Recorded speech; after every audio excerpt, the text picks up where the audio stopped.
Luis Enrique a très récemment parlé de l'avenir de Ethan Mbappé, on voit tout ça dans cette vidéo. Salut à tous les gars, c'est Azial. Aujourd'hui on se retrouve pour une nouvelle vidéo Actu PSG qui sort un petit peu du contexte Ligue des Champions, PSG Dortmund, avenir du PSG en Ligue des Champions, les prestations très récentes. Ça sort un petit peu de ce contexte là. Aujourd'hui c'est vidéo actu un peu basique. On revient sur ce que Luis Enrique a dit. Il a notamment parlé de Ethan Mbappé, il a aussi parlé de Cherendor. On va voir aussi le destin, l'avenir de certains joueurs. Il y a aussi Luis Enrique qui a parlé du retour de Presnel Kimpembe qui devrait normalement pas tarder. Normalement courant janvier, on pourrait avoir Kimpembe qui sera disponible pour des matchs, etc.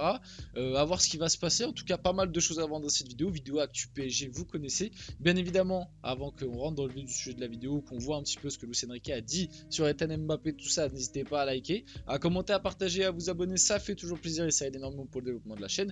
Et puis on peut y aller dès maintenant. Rentrons dans le vif du sujet, commençons. Luis Enrique sur Ethan Mbappé, il fait partie du futur du club, il n'est pas encore fini physiquement, il a beaucoup de qualités, très bonne vision de jeu, intelligent, je l'aime beaucoup, je suis sûr qu'il va bientôt faire son apparition avec l'équipe première. Luis Enrique qui a même dit que pourquoi pas Belek, je pense qu'il y a moyen en fin de saison, vous connaissez, quand le PSG sera champion de Ligue 1, si ça arrive, j'espère quand même, en fin de saison, sur les derniers matchs, les 3-4 derniers matchs, je pense qu'il y a moyen de voir une petite rentrée d'Ethan Mbappé, et ce serait plutôt intéressant, même pourquoi pas le voir jouer un petit peu plus de temps, peut-être qu'il pourra lui accorder des 20-30 minutes en fin de saison, c'est quelque chose de possible. On connaît Luis Enrique qu'il a quand même une certaine sympathie pour les jeunes et qu'il n'hésite pas à les lancer quand ils estiment qu'ils ont la qualité et qu'ils le méritent. On le voit cette saison par exemple avec Zaïre Emery. Bon, lui là, il est qualité supérieure, donc bien évidemment. Mais l'année dernière, on l'a avec Galtier, c'était pas forcément quelque chose de garanti de voir Zaïre Emery sur la feuille de match. Luis Enrique, lui a totalement fait confiance. Donc on verra. Ethan Mbappé, juste vite fait aussi, cette actu me permet de réagir sur ce qui s'est passé récemment autour d'Ethan Mbappé, un petit peu les insultes, etc. Le fameux 10-0 en Gambardella du PSG. J'ai vu que ça a fait réagir pas mal de gens et que pas mal de gens ont réagi. Alors en fait, d'un côté, c'est compréhensible et d'un côté, je trouve ça un peu hypocrite parce que la réalité du football, je pense si vous jouez au foot, vous savez, moi je le sais, et en jouant au foot, en fait, quand tu vas dans des contextes chauds comme ça, dans des contextes compliqués, et qu'entre guillemets tu es l'équipe supérieure, voilà, quand tu joues à un certain niveau et que tu joues en coupe et que tu affrontes une équipe qui est à un niveau en dessous de toi, tu vas être reçu de cette manière-là. En fait, moi, ça m'a pas choqué, les insultes et tout, malheureusement, dans le foot amateur, c'est quelque chose qui est régulier. Alors, c'est quelque chose qu'il faudrait peut-être bannir ou essayer de diminuer. Malheureusement, rien n'est fait dans ce sens-là. Et c'est très triste. Hein. Moi, il y a des contextes compliqués des fois où c'est pas acceptable. Là, ça a fait énormément de bruit parce que c'était Ethan Mbappé. Mais soyons sérieux, si cet épisode-là, en 19, avait touché Mayoulou ou quelqu'un d'autre des 19, je pense que ça aurait pas fait autant de bruit que ça. Et la contrepartie aussi, c'est qu'il y a eu autant d'insultes et tout envers Mbappé parce que c'est le frère de Kylian Mbappé. Et ça aussi, c'est quelque chose de pas normal que juste parce que c'est le frère de Kylian Mbappé qu'il soit autant pris à partie par les insultes, etc. Donc cette histoire a fait du bruit. Donc les insultes et tout, bien évidemment, oui, c'est des trucs de gogol, bien évidemment, c'est condamnable et tout. Le fait que autant de gens parlent de l'affaire, moi je trouve ça un petit peu léger parce que sinon parler en fait de chaque match dans ce contexte là tous les week-ends en fait, tous les week-ends ça arrive, tous les week-ends ça arrive pas que aux joueurs du PSG, je suis sûr que d'ailleurs c'est même déjà arrivé aux joueurs du PSG 19 dans d'autres matchs de championnat, voilà, et c'est pas en fait que quand ça touche Ethan Mbappé, d'ailleurs je crois que j'ai dit Kylian juste avant, c'est pas que quand ça touche Ethan Mbappé que faut en parler, en fait c'est un problème plus généralisé dont il faut essayer de diminuer un petit peu la cause. Donc voilà, vite fait, petit aparté là-dessus. On enchaîne aussi, Luis Enrique sur Cherendor, il a des qualités physiques et techniques de haut niveau, il pourrait être titulaire dans n'importe quelle autre équipe de Ligue 1, c'est une merveille, un exemple de ce qu'un jeune doit être, pardon. Alors cette déclaration, elle m'a fait plutôt rire, parce que moi j'ai eu des bruits un petit peu contraires, alors encore une fois, hein, mais entre guillemets, infos, parce qu'en vrai, c'est même pas une info, mais ce que j'entends dire, ça ne veut pas dire qu'il faut prendre au pied de la lettre et que c'est 100% vrai.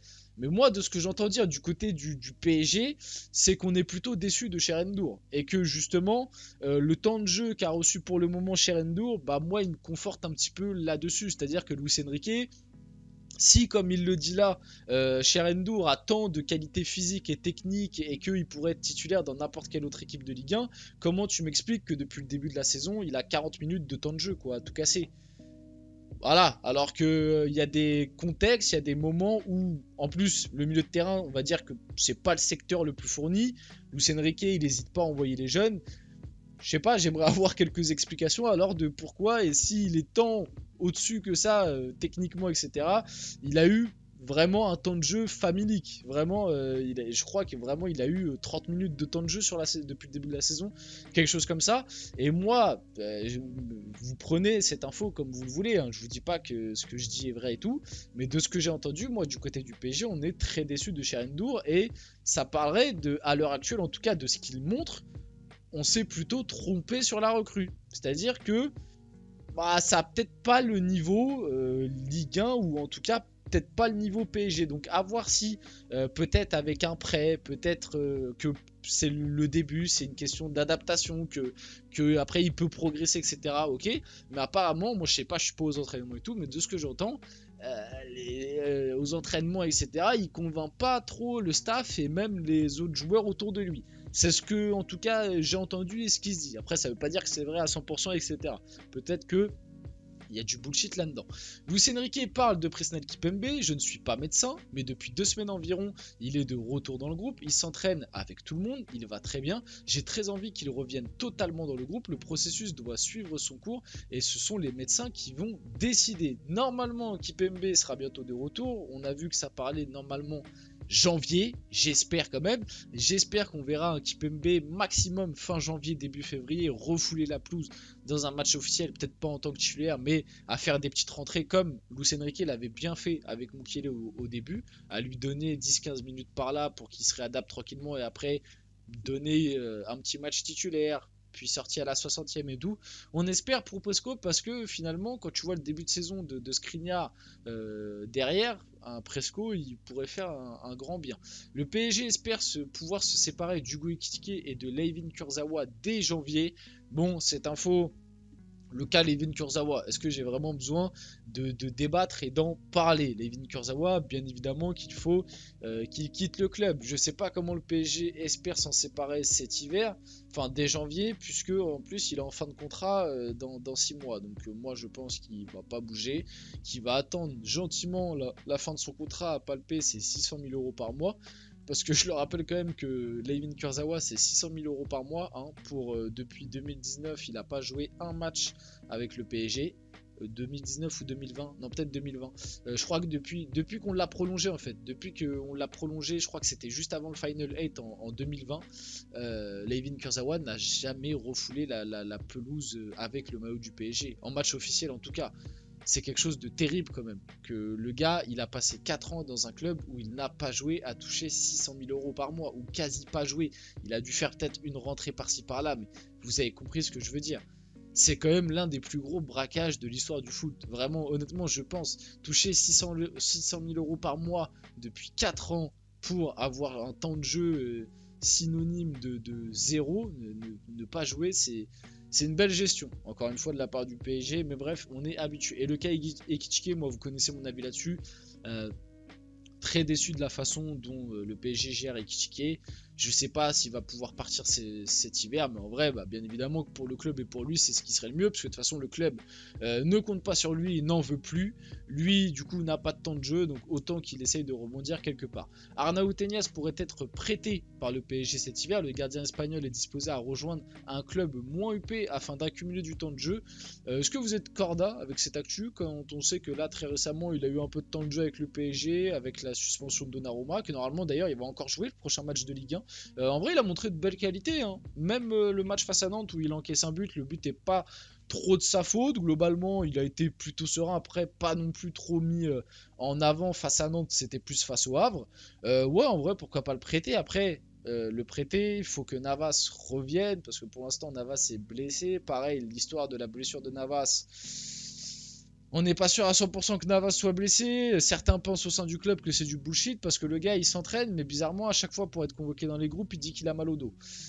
Donc bon, c'est une histoire un peu complexe, donc je sais pas comment ils vont gérer leur histoire de gardien. Pareil, Navas, il est en fin de contrat à la fin de la saison, a touché plus d'1 million d'euros par mois. Je pense que ça va faire du bien. Après, c'est le PSG qui a mal géré le coup. Hein. Navas, normalement, on a peut-être dû le garder en tant que titulaire un petit peu plus longtemps. On a fait le choix de Donnarumma. Moi, je le comprends, le choix de Donnarumma, le choix de l'avenir. Mais peut-être que tu pouvais laisser Navas titulaire sur une première saison au moins.